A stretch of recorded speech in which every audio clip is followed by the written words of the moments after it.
ఈ పాప విషయంకొచ్చేసరికి తల్లి, తండ్రి ఇద్దరు ఉద్యోగాలు చేస్తారు. ఈ పాపకి కేంద్రీయ విద్యాలయంలో చదువుతుంది.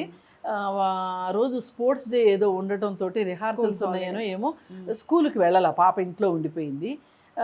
రోజు మధ్యాహ్నం 12:30కో ఏమో బాబు తమ్ముడు కూడా ఉన్నాడు. ఆ బాబుకి అన్నం ఇవ్వడం కోసం అని చెప్పి రోజు వస్తాడంట వాళ్ళ నాన్న క్యారేజ్ తీసుకెళ్ళి ఇవ్వడం కోసం. అలాగే వచ్చినప్పుడు ఈ పాప ఒంటరిగా ఇంట్లో ఉండేసరికి మామూలుగా ఒంటరిగా ఉంది అని మామూలు పద్ధతిలో అయితే అలా మాట్లాడుకోవాలి. కానీ ఇతను వచ్చేసరికి ఆ పాప విగత జీవిగా పడుంది. ఇంకా అతను ఏడ్చుకుంటూ భార్యకి ఫోన్ చేయటం, భార్య పక్కింటి వాళ్ళకి ఫోన్ చేయటం, ఇక 100కి కాల్ చేయటం, ఇవన్నీ రివాజ్గా రొటీన్లో జరిగిపోయాయి అనుకోండి.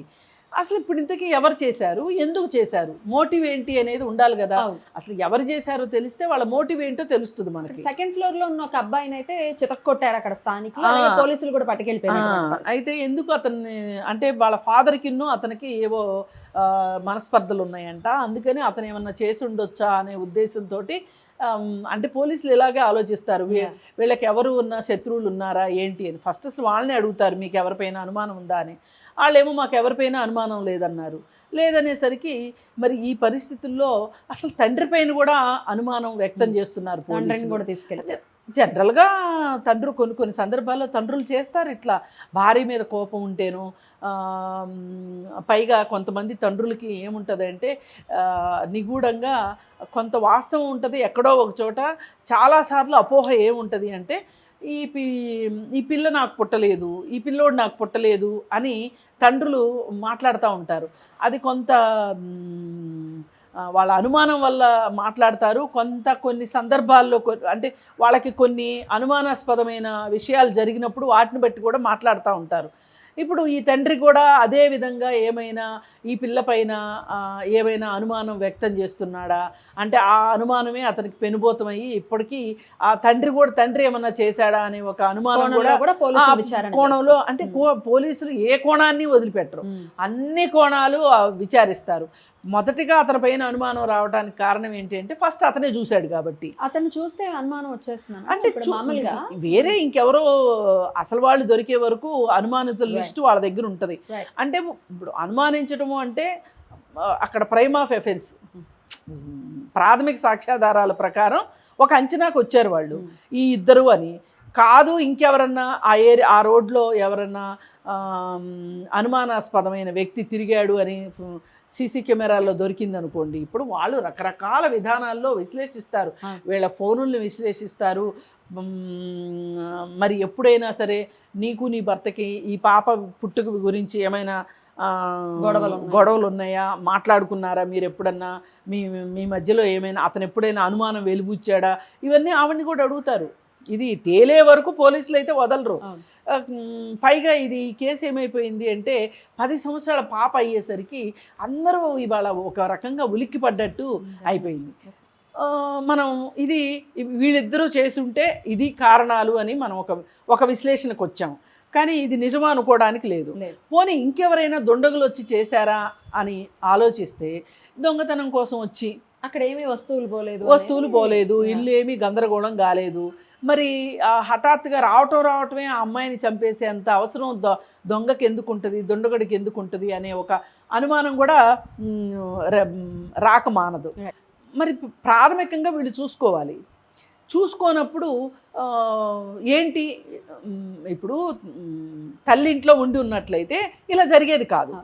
అలా అని తల్లి బయటికి వెళ్లకుండా ఉంటుందా, మరి ఉద్యోగం చేయ కుదరదు కదా. ఎన్నాళ్ళు రక్షించుకోవాలి ఆడపిల్లల్ని, ఆ ఆడపిల్లల్ని రక్షించుకోవడమే పరమావధి.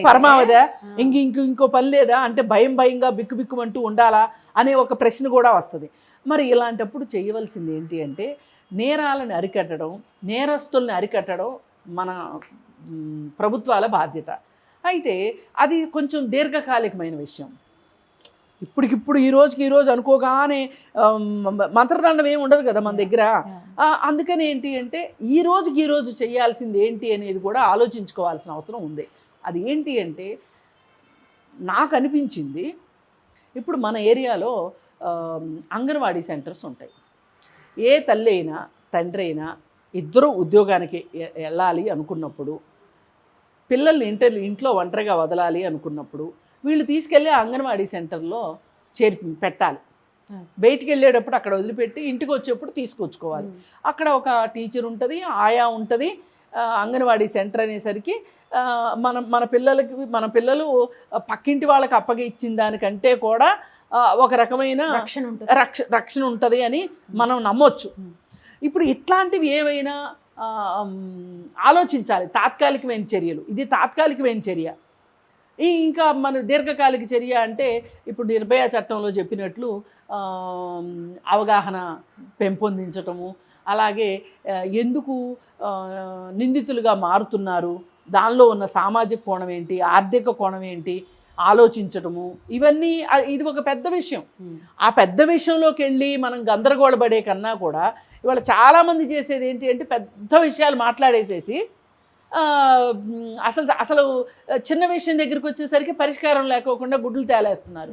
ఇప్పుడు ఈ రోజు ఆ పాప సేఫ్టీగా ఉండాలి అంటే ఏం చేసి ఉంటే బాగుండేది అని అంటే, నేరస్తులందరినీ రూపుమాపటం కంటే కూడా ఒక సురక్షితమైన ప్రదేశంలో ఆ పాప ఉంటే కనుక ఇలా జరిగి ఉండేది కాదు.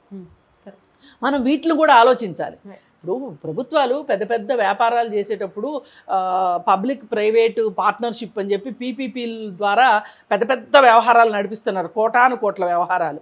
ఆత్మహత్య చేసుకున్నాడా, ఎన్కౌంటర్ అయ్యాడా, అది వేరే విషయం. కానీ ఆ తర్వాత కొంతమంది మహిళలు, మాతో పనిచేసే మహిళలు కొంతమంది, ఉమెన్ అండ్ ట్రాన్స్జెండర్ జేఏసీ గ్రూప్లో ఉన్న మహిళలు అక్కడ ఒక స్టడీ సర్కిల్ ఏర్పాటు చేశారు.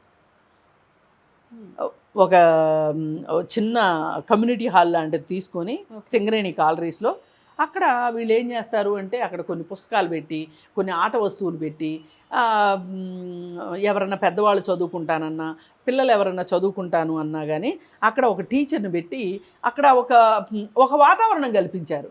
ఇప్పుడు పిల్లలు ఎవరు కూడా ఒంటరిగా ఇంట్లో ఉండే పని లేకోకుండా అక్కడికి వెళ్ళి కూర్చోవచ్చు. నాకు అది చూసిన తర్వాతనే నాకు ఈ ఐడియా వచ్చింది.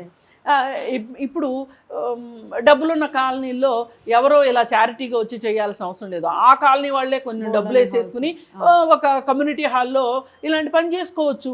ఇప్పుడు నలుగురిలో ఉన్నప్పుడు ఎవడు వచ్చి ఏమీ చేయలేడు, ఒంటరిగా ఉంటేనే ఏమైనా చేస్తారు, జరుగుతాయి.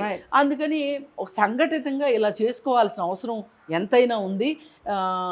మనం ఏంటి అంటే సంఘటితంగా ఏమన్నా చెయ్యాలి అనే దానికంటే కూడా వ్యక్తిగతంగా విమర్శించడానికి మనం చాలా ముందుకు వస్తాం.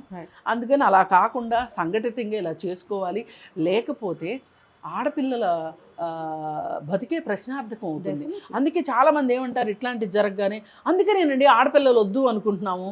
ఆడపిల్లలు అందరూ ఆడపిల్లలు వద్దు అనుకుంటే ఆడపిల్లలు ఇంకెక్కడ ఆడపిల్లలు పిల్లలు కనేవాళ్ళు లేరు. మగవాళ్ళు పెళ్లి చేసుకుంటారా? ఇంకా కాదుగా, ఫోన్ చేసుకున్న పిల్లలు పుడతారా? అందుకని ఏంటి అంటే ఏది ఏమైనా ఆడపిల్లల బాధ్యత, రక్షణ, సంరక్షణ కేవలం తల్లిదండ్రులదే కాదు, 4 గోడల వరకునే తల్లిదండ్రులది. అలా కాని పక్షంలో ఇంకొక సంరక్షణ ప్రదేశం అనేది ఉండాల్సిన అవసరం ఉంది ఈరోజు అనేది ఈ ఘటనలు చూస్తే మనకు అర్థమవుతుంది. అలాగే ఒకవేళ తండ్రి ఉన్నా, లేదు సెకండ్ ఫ్లోర్ అబ్బాయి అయినా, ఈ ఇద్దరు కాకుండా ఇంకెవరు ఉన్నా కానీ వాళ్ళని మటుకు కఠినంగా శిక్షించాల్సిన అవసరం ఉంది. నిన్ననే ఒక పాపని అత్యాచారం చేసిన కేసులో 2022లో జరిగిన కేసు చాలా ఫాస్ట్గా 20 సంవత్సరాలు శిక్ష పడింది.